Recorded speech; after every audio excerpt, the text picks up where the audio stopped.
Bakbakan ni Teofimo Lopez versus Stevenson, official na sa January 31.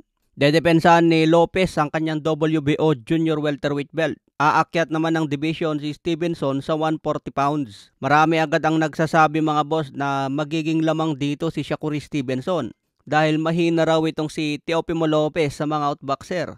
Katulad na lang sa laban ni Lopez noon kay Sandor Martin. Marami ang nagsasabi na dapat talo si Lopez doon, kaya naging controversial pa ang laban niya. Paano na lang daw kay Shakur Stevenson na isang technical outboxer talaga, kaya matatalo daw dito si Teofimo Lopez. Pero syempre may adjustment yan si Lopez sa kanyang training camp mga boss. Alam naman nila ang galawan ni Shakur Stevenson, kaya kailangan talaga ni Lopez dyan mag-adjust at aralin na agad ang galawan ni Stevenson. Samantala Teofimo Lopez naniniwala na hindi na raw aabot sa 12 rounds itong si Shakur Stevenson. Kailangan daw itodo ni Lopez ang lakas niya para ma-stoppage si Stevenson dahil alam niya na pagdating sa decision, delikado siya. Binunyag din ni Teofimo Lopez na interesado siya lumaban kay Terence Crawford matapos daw niya durugin si Shakur Stevenson. Target daw ni Teofimo Lopez na maging great fighter kaya tinatarget niya yung malalakas. Pero sinabi naman ni Shakur Stevenson mga boss, delusional lang daw itong si Teofimo Lopez. Mataas daw ang kanyang pangarap pero matatapos na raw ito sa January 31. Alam daw kasi ni Stevenson kung paano niya gulpihin at talunin si Teofimo Lopez. Kaya abangan natin yan mga boss, mainit na laban ito. Sa iba pang balita pambansang kamao, tinanong ulit kung matutuloy ba ang rematch niya kay Floyd Mayweather. Nagbago ang timpla ni Manny Pacquiao mga boss, sa ngayon hindi pa raw siya magsasalita tungkol dyan.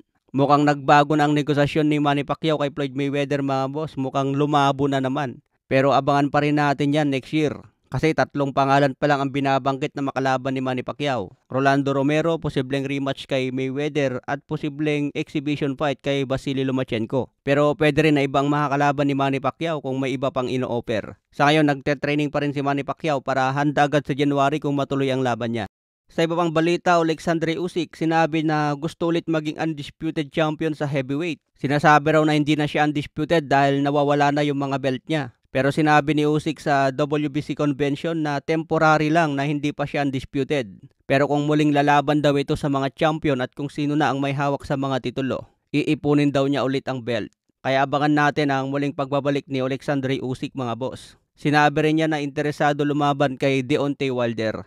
Kaya kung bigyan ng offer si Usyk ng malaki laban kay Wilder, pwedeng may kasayan. Pero sobrang lamang na si Usyk dito kay Wilder mga boss. Isang knockout lang ang pag-asa ni Deontay Wilder kung maipatama niya ang demasong kamao.